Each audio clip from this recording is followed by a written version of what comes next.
Good morning दोस्तों। तो कैसे हैं आप सब? आशा करता हूं आप सब बहुत ही खुश और पूरी तरह से स्वस्थ होंगे।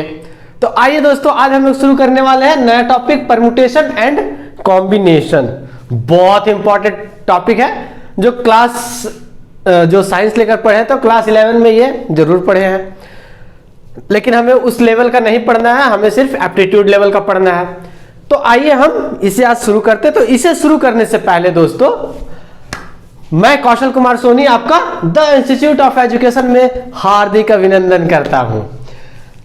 तो चलिए अब शुरू करते हैं। तो इसे शुरू करने से पहले हमें दोस्तों कुछ कॉन्सेप्ट्स है जिसे समझना होगा, वो समझ जाएंगे, देन उसका एप्लीकेशन इसमें डायरेक्ट है, उसी का यूज करना है, चाहे परम्यूटेशन हो चाहे कॉम्बिनेशन हो। तो कौन सा चीज है दोस्तों? फैक्टोरियल। फैक्टोरियल फैक्टोरियल क्या होता है बताइए? फैक्टोरियल क्या होता है? तो चलिए, फैक्टोरियल का मतलब होता है दोस्तों कि किसी भी इंटीजर वैल्यू का उसका यूज करके ही हम एक वैल्यू फाइंड करते हैं। तो कैसे करते हैं? उस इंटीजर का मल्टीप्लीकेशन विथ उससे नीचे वाले जितने नेचुरल नंबर्स है, जैसे कि उसका मल्टीप्लीकेशन उसमें कर देंगे सारे नेचुरल नंबर्स का। जैसे कि यहां पर फैक्टोरियल का डिनोट करते हैं दोस्तों, एक इस साइन से और एक इस साइन से। जैसे कि मान लीजिए किसी n वैल्यू का हमें फैक्टोरियल लिखना है, तो n फैक्टोरियल और n फैक्टोरियल इस तरह से लिख सकते हैं। ठीक है दोस्तों। अब यहां पर मान लिया हमें 5 का फैक्टोरियल फाइंड करना है, तो 5 फैक्टोरियल। तो मैंने क्या बताया आपको कि इस इंटीजर का मल्टीप्लीकेशन विथ इसके जितने भी लोअर नेचुरल नंबर्स है, तो कितने नेचुरल नंबर्स हो जाएंगे इसके नीचे below? 4 into 3 into 2 into 1। Natural number क्या होता है दोस्तों? 1 2 3 4 5 जाते रहेगा। लेकिन जब हमें फैक्टोरियल निकालना तो क्या करना है? जिस इंटीजर वैल्यू का हमें फैक्टोरियल निकालना है उसके नीचे वाले सारे नेचुरल नंबर से मल्टीप्लाई कर देंगे, तो क्या जाएगा हमारा? फैक्टोरियल। तो यदि हम इसे मल्टीप्लाई करें तो कितना जाएगा? 5 चौके 20, 3 दूना 6 और 6 कम 6, दैट मीन्स 6 दूना 12, 120 आ गया। इसी तरह यदि 6 का फैक्टोरियल, देखिए दोस्तों यहां पर क्या 5 फैक्टोरियल मैंने इस साइन से डिनोट किया है, अब यहां पर मैं इस साइन से डिनोट कर दे रहा हूं। तो ये भी क्या है? 6 फैक्टोरियल। तो 6 फैक्टोरियल क्या कर सकते हैं दोस्तों? 6 into 5 into 4 into 3 into 2 into 1। बिल्कुल सही है। वो इंटीजर एंड उसके नीचे वाले सारे नेचुरल नंबर्स मल्टीप्लाई कर दिए। अब देखिए दोस्तों, इसको हम डायरेक्ट यदि इस तरह से लिखे 6 इंटू 5 फैक्टोरियल। 5 फैक्टोरियल क्यों दोस्तों? 5 into 4 into 3 into 2 into 1, 5 factorial का यही था, तो डायरेक्ट हम लिख दिए। अब यहां पर 6 इंटू 120 मतलब कितना? 12 छक 72, 12 6 जा 72, दैट मीन्स 720 आ गया। तो इसमें क्या है दोस्तों कि जैसे हमने 6 का फैक्टोरियल निकाला था, तो 6 इंटू 5 फैक्टोरियल मल्टीप्लाई कर दिए। अब 7 का निकालना है, तो 7 इंटू 6 फैक्टोरियल मल्टीप्लाई करेंगे तो हमारा आ जाएगा। तो ये हो गया हमारा दोस्तों कि किस तरह से हम फैक्टोरियल फाइंड करते हैं। देखिए दोस्तों, कहीं आपको किस तरह से लिखा हुआ मिल सकता है, कहीं आपको इस तरह का, जैसे कि आपको 4 का फैक्टोरियल निकालना है, 4 फैक्टोरियल, तो कहीं आपको मिलेगा 4 इंटू 3 इंटू 2 इंटू 1। वैसे मैक्सिमम जगह आपको यही देखने को मिलेगा बुक्स में। ठीक है, तो ये क्या है, एक चीज याद रखिएगा, 4.3 लिखते हैं तो यहां पर एकदम बेस के पास पॉइंट होता है, बट ये क्या है, ये मिडिल में है, ये इस जगह पे है, तो ये डेसिमल नहीं है, मल्टीप्लीकेशन है। ठीक है दोस्तों, तो इस चीज का आप ध्यान रखिएगा अपने क्वेश्चंस या जब भी आप पढ़िएगा उस समय। तो देखिए दोस्तों, अब यहां पर एक जनरल फॉर्मूला क्या हो सकता है इसका, जैसे कि n मेरे पास कोई एक वेरिएबल है, तो इसका यदि हमें निकालना तो किस तरह से उसे लिख सकते हैं, तो उसे हम लिखेंगे दोस्तों n factorial is equal n into n minus 1 into n minus 2 into dot dot dot 3 into 2 into 1। ठीक है दोस्तों, ये हमारा हो गया जनरलाइज्ड फॉर्मूला। किसी भी इंटीजर वैल्यू का हम यहां से निकाल सकते हैं। अब देखिए दोस्तों, यहां पर एक एक्सेप्शनल केस है, वो क्या है, वह है 0 factorial is equal 1। 0 factorial is equal 1, ये एक्सेप्शनल केस है। 1 का फैक्टोरियल भी तो 1 टाइम मल्टीप्लाई होगा तो 1 होगा, और 0 का भी फैक्टोरियल 1 ही होगा।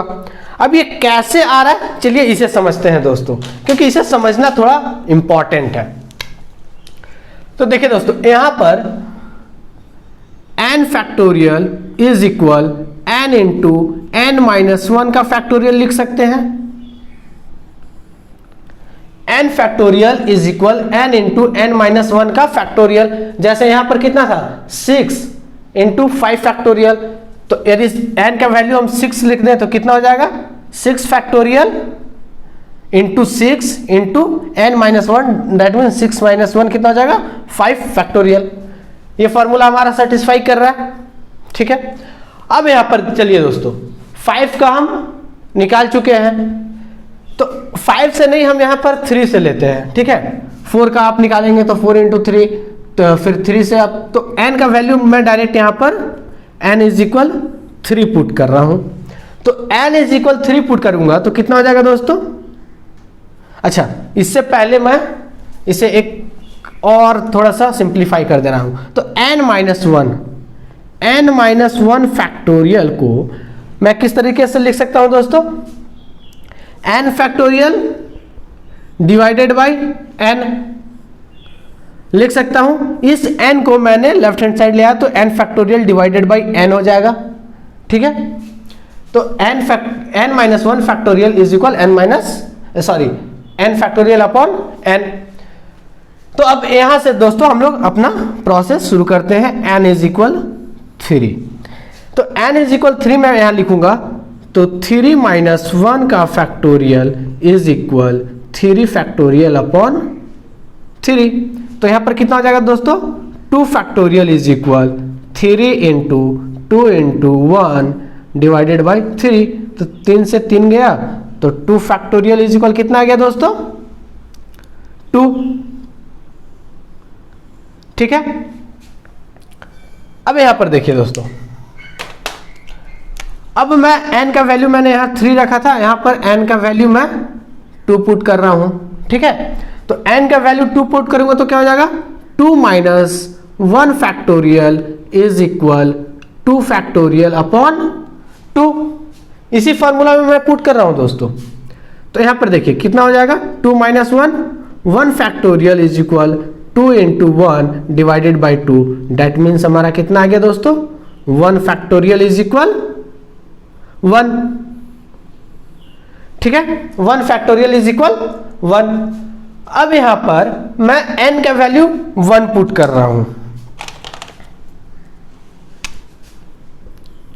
n is equal 1।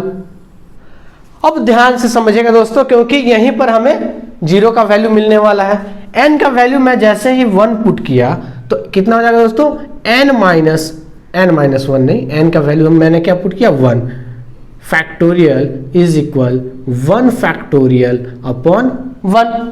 ठीक है दोस्तों, तो 1 माइनस 1 कितना हो जाएगा 0 factorial is equal 1 factorial is equal 1 divided by 1 that means यहां पर हम डायरेक्ट क्या लिख सकते हैं दोस्तों, 0 फैक्टोरियल इज इक्वल 1। ठीक है दोस्तों, तो ये हमारा आ गया।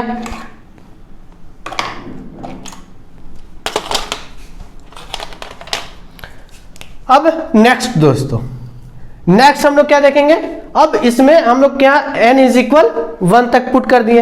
अब n इज इक्वल 0 पुट करते हैं, n इज इक्वल 0। तो n इज इक्वल 0 यदि हम पुट करेंगे तो कितना हो जाएगा दोस्तों, 0 minus 1 factorial is equal 0 factorial divided by 0। अब यहां पर देखिए दोस्तों, 0 माइनस 1 क्या हो जाएगा, -1 का फैक्टोरियल इज इक्वल 0 का फैक्टोरियल कितना था दोस्तों, 1 डिवाइडेड बाय 0। तो 1 बाय 0 क्या होता है दोस्तों, अनडिफाइंड होता है, इनफाइनाइट वैल्यू होता है। अब ये क्यों होता है, आइए मैं ये भी आपको समझा देता हूं।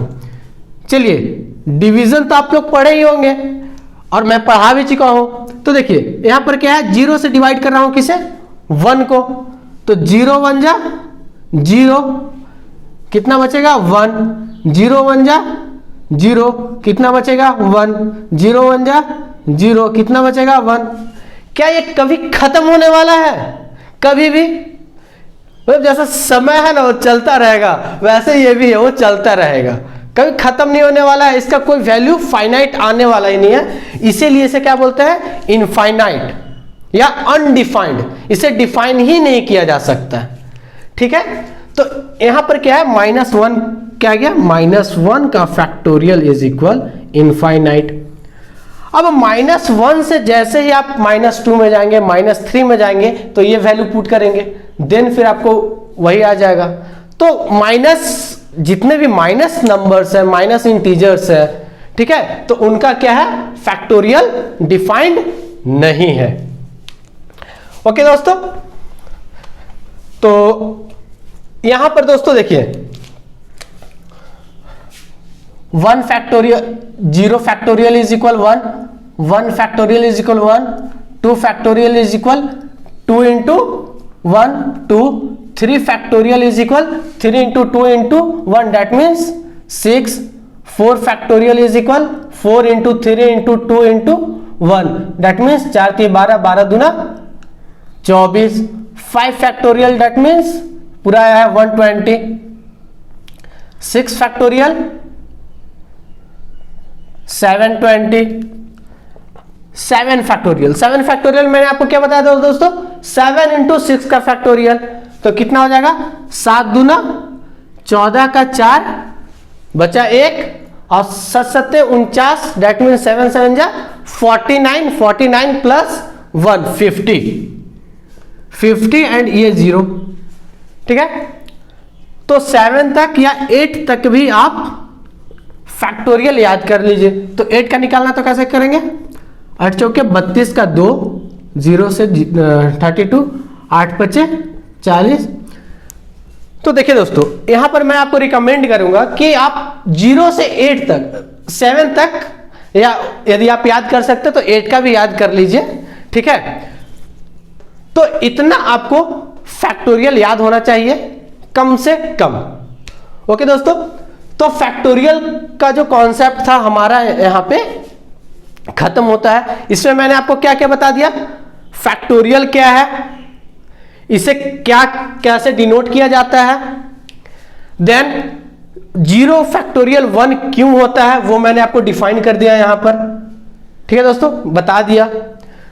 नेगेटिव इंटीजर्स का या नेगेटिव नंबर्स का फैक्टोरियल क्यों डिफाइंड नहीं है ये भी मैंने यहां पर आपको शो कर दिया।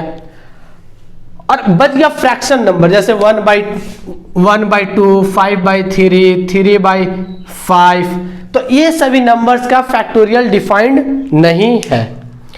तो चलिए दोस्तों, हमारा ये लेक्चर यहीं पर फैक्टोरियल खत्म होता है। नेक्स्ट लेक्चर में हम लोग परमुटेशन करेंगे। यदि आप हमारे चैनल पर नए हैं तो इस चैनल को सब्सक्राइब कीजिए, नोटिफिकेशन बेल के ऑल बटन को प्रेस कर लीजिए और इस वीडियो को लाइक कीजिए और अपने हर एक दोस्तों तक, हर एक सोशल मीडिया पर शेयर कीजिए, ताकि हर लोग इसे बहुत ही अच्छे से सीख पाएं। थैंक यू, धन्यवाद।